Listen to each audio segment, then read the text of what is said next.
स्कंद माता की पौराणिक कथा के अनुसार माँ दुर्गा जी के 5वें स्वरूप को स्कंद माता के नाम से जाना जाता है। ये भगवान स्कंद कुमार कार्तिकेय नाम से भी जानी जाती हैं। ये प्रसिद्ध देवासुर संग्राम में देवताओं के सेनापति बने थे।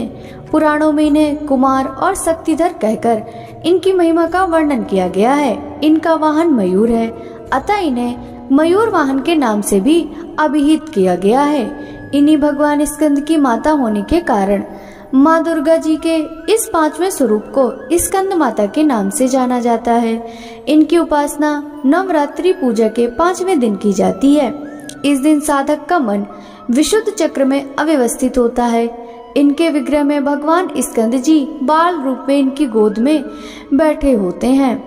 स्कंद मात्र स्वरूपिणी देवी की 4 भुजाएं हैं। ये दाहिनी तरफ की ऊपर वाली भुजा से भगवान स्कंद को गोद में पकड़े हुए हैं और दाहिनी तरफ की नीचे वाली भुजा जो ऊपर की ओर उठी हुई है उसमें कमल का पुष्प है। बाईं तरफ की ऊपर वाली भुजा वर मुद्रा में तथा नीचे वाली भुजा जो ऊपर की ओर उठी है उसमें भी कमल पुष्प ली हुई हैं।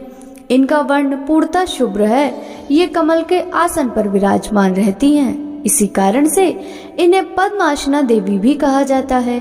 सिंह इनका वाहन है। नवरात्र पूजन के 5वें दिन का शास्त्रों में पुष्कल महत्व बताया गया है।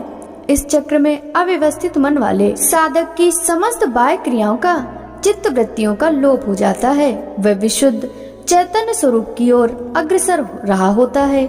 उसका मन समस्त लौकिक सांसारिक माइक बंधनों से विमुक्त होकर पद्मासना माँ स्कंद माता के स्वरूप में पूर्णतः तल्लीन होता है। इस समय साधक को पूर्ण सावधानी के साथ उपासना की ओर अग्रसर होना चाहिए। उसे अपनी समस्त ध्यान वृत्तियों को एकाग्र रखते हुए साधना के पथ पर आगे बढ़ना चाहिए। माँ स्कंद माता की उपासना से भक्त की समस्त इच्छाएं पूर्ण हो जाती हैं। इस मृत्यु लोक में ही उसे परम शांति और सुख का अनुभव होने लगता है।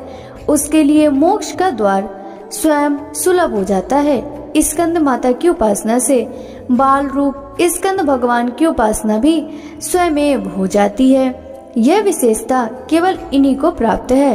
अतः साधक को स्कंद माता की उपासना की ओर विशेष ध्यान देना चाहिए। सूर्यमंडल की अधिष्ठात्री देवी होने के कारण इनका उपासक अलौकिक तेज एवं कांति से संपन्न हो जाता है। एक अलौकिक प्रभा मंडल अदृश्य भाव से सदैव उनके चतुर्दिक परिव्याप्त रहता है।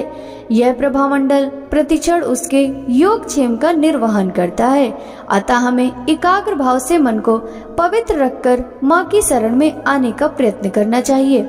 इस घोर भाव सागर के दुखों से मुक्ति पाकर मोक्ष का मार्ग सुलभ बनाने का इससे उत्तम उपाय दूसरा नहीं है। बोलिए माँ भगवती की जय।